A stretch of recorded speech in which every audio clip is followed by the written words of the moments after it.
What's up, everybody? Kafka here. I just want to go over today some tips that I wish I would have known when I started the game. So we've been playing for about 3 days now, and there's like, man, I wish that would have been different on Act 1. I would have blew through Act 1 if I knew these things, and this would have helped me out a ton.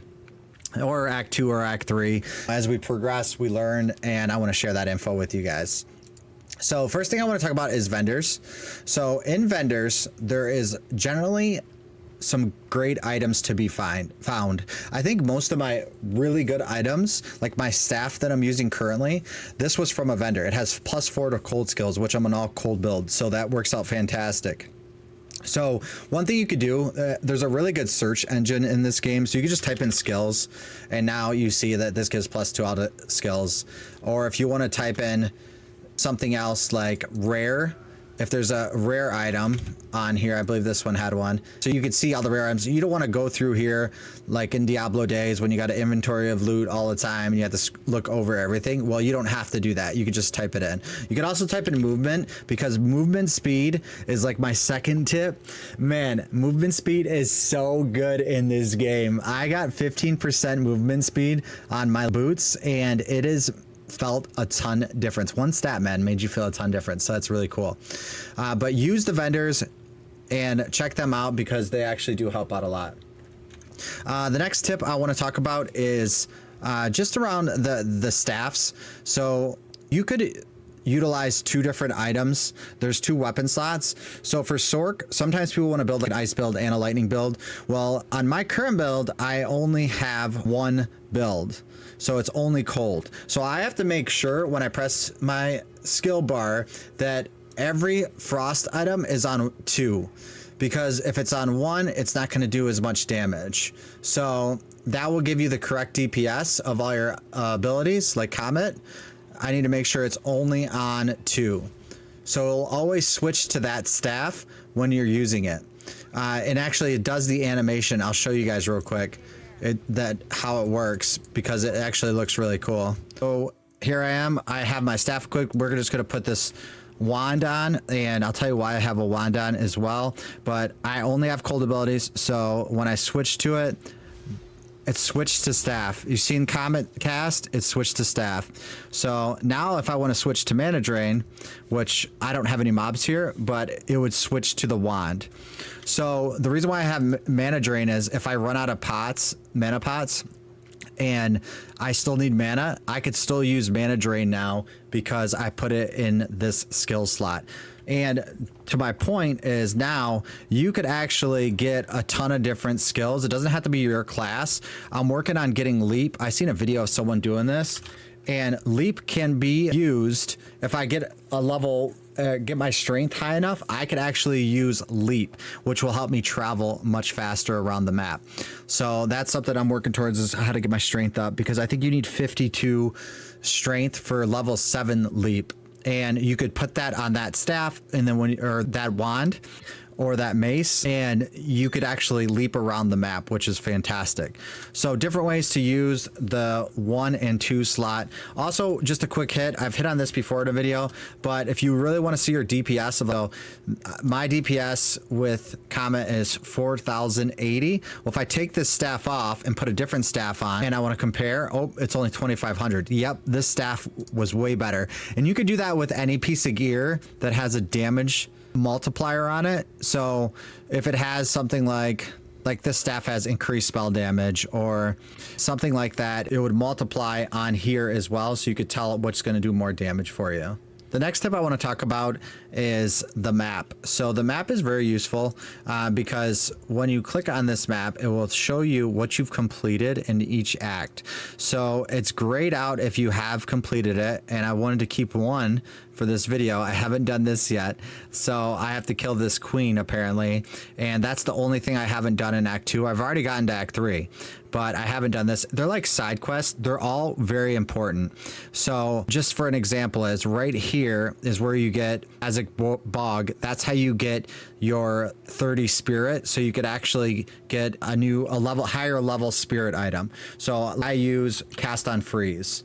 So I got that after I got this right here, completed, you kill this witch and you get 30 to spirit. Also, really important place to go is, so if you go here, this is the marsh, but once you kill the campfire, you actually get your third, you get a lesser jewel, and that gives you your third skill ability, just so you could actually put an extra support gem on this item. I haven't put one on yet, so I need to do that still. Something early on, you really want to look at your flask.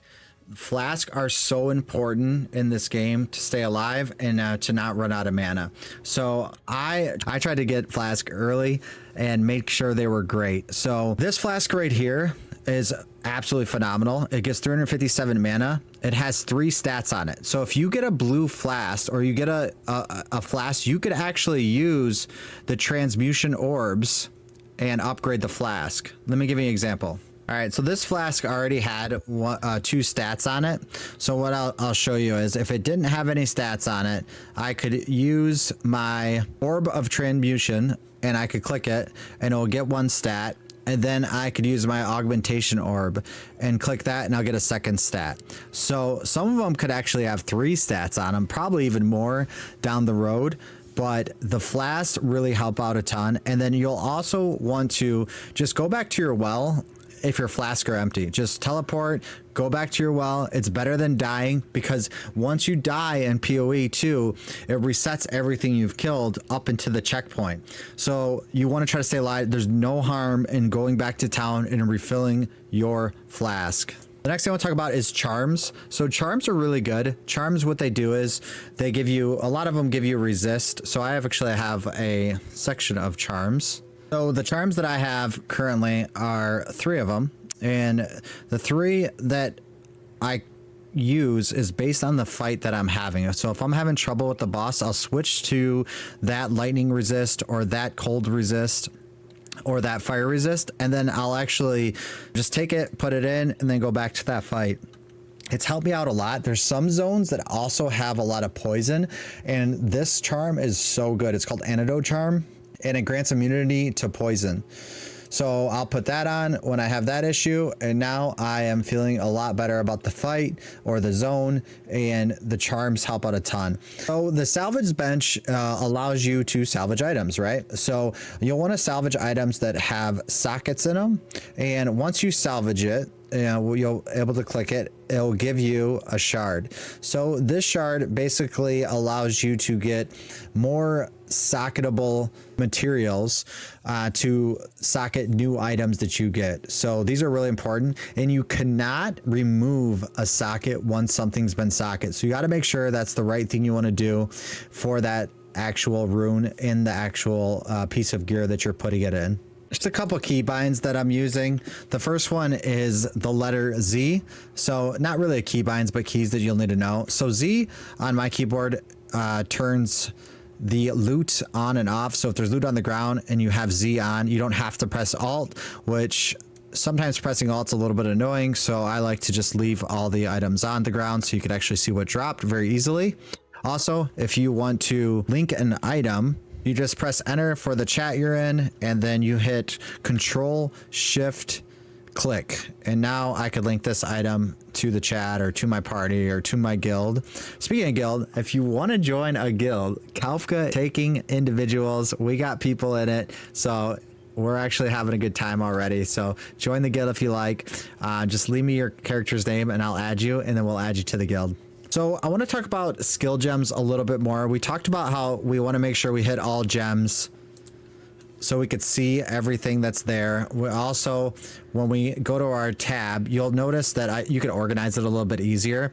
And you'll notice that I kept a ton of these, right? I haven't used them all. And the reason why I kept them is because if there's something I need, I want to have some skills available. I don't want to just upgrade something. So I think it's important to keep your skill gems just in case you need them if you aren't using them currently. So what that means is maybe you see a cool build you want to try out. Maybe you see something that you want to switch your build around and you didn't know about. So if you keep the skill gems and don't just upgrade things you're not using, that would allow you to one, have everything when you want it, which I think is really cool. I knew that I was going to be switching to this ice build, so I kept a bunch of support gems and I kept a bunch of skill gems that I might need for the ice build. So that's where I'm at, skill gems. Also with support gems, when you click that, you could also see everything. So it starts off, we'll go back into it. It starts off with just seeing recommended, but then you can get rid of recommended, but that's still not everything. So then you need to go to all gems, and now I could use any of these things that are on here for level 1 support gems. So people are, you don't want to just limit yourself to what your character could do. So if you're stuck on the trials and you've spent a little bit doing it, you got to level 22 and you're like, I'm going to go do my trials for more power. I don't think that's necessarily the best thing to do. I did that at level 22 and literally I didn't get it till I was 25. I spent a couple hours there and it was kind of a wasted time. So what I would do is do some of the other levels and get higher level to where it's really easy to do the trials for the very first time, because you get unlimited attempts, but it just takes a lot of time. And it's not a super great experience zone. So I would say wait till you're a little bit higher level to do the trials, because the first ascendancy isn't going to break your character and make it amazing. So you want to work through those things and eventually get that ascendancy completed. All right, so that's all I had for today. Comment down below. What are your tips? What are you doing differently? What have you seen?